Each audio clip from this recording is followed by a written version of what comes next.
নমস্কাৰ বন্ধু বান্ধৱীসকল, আপোনালোকক আজিৰ ভিডিঅ'লৈ স্বাগতম জনাইছোঁ। মহাশিৱৰাত্ৰিত সৰ্বাৰ্থ সিদ্ধি যোগ আৰু শিৱ যোগৰ দৰে তিনিটা প্ৰভাৱশালী শুভ যোগৰ মহান সংযোগ ঘটিব।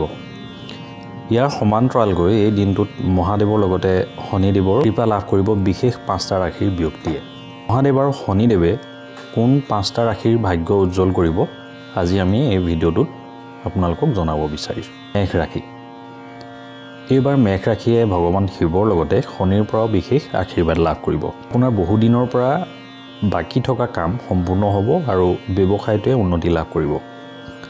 চাকৰিত আপোনাৰ পদোন্নতিৰ সম্ভাৱনা আছে। আগন্তুক সময়ত আপুনি আৰ্থিক সংকটৰ পৰা সম্পূৰ্ণ সকাহ পাব। যিকোনো প্ৰতিযোগিতামূলক পৰীক্ষাত ছাত্ৰ ছাত্ৰীয়ে সফলতা লাভ কৰিব। এই বছৰ কাৰ্যালয়ৰ উচ্চ পদস্থ বিষয়াৰ পৰা প্ৰতিটো ধৰণৰ সহায় লাভ কৰিব। বৃষ ৰাশি। বৃষ ৰাশিৰ লোকে এইবাৰ মহাদেৱৰ কৃপাত লাভ কৰিব নিজৰ আকাংক্ষিত জীৱনসংগী। আপোনাৰ পদবী আৰু প্ৰতিপত্তি বাঢ়িব আৰু আপোনাৰ কামৰ প্ৰশংসা সকলোতে হ'ব। আপোনাৰ আৰ্থিক অৱস্থাৰ উন্নতি হ'ব। এই সময়ত আপুনি বাহন আৰু মাটি ক্ৰয় কৰিব পাৰিব। আপোনাৰ পৰিয়ালৰ কোনো বিবাহযোগ্য ব্যক্তিৰ বিবাহ এই বছৰত নিশ্চিত হ'ব পাৰে। তুলা ৰাশিৰ লোকসকলে মহাশিৱৰাত্ৰিৰ পিছত শনিদেৱৰ বিশেষ আশীৰ্বাদ লাভ কৰিব। আপোনাৰ চাকৰি আৰু ব্যৱসায়ত অগ্ৰগতি হ'ব আৰু এই বছৰ আপোনাৰ পৰিয়ালত নতুন সদস্যৰ আগমন হ'ব পাৰে।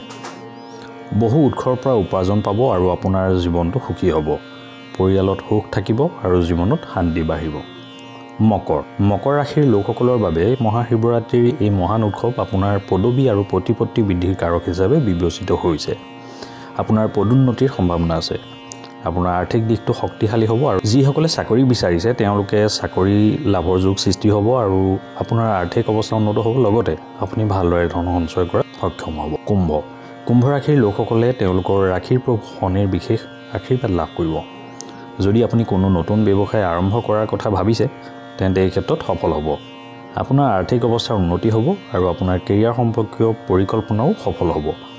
আপোনাৰ ব্যৱসায় ভাল হ'ব আৰু লাভো বহুগুণে বৃদ্ধি পাব। বিয়াৰ বাবে ভাল প্ৰস্তাৱ পাব পাৰে। পৰিয়ালত শান্তি আৰু সুখ থাকিব।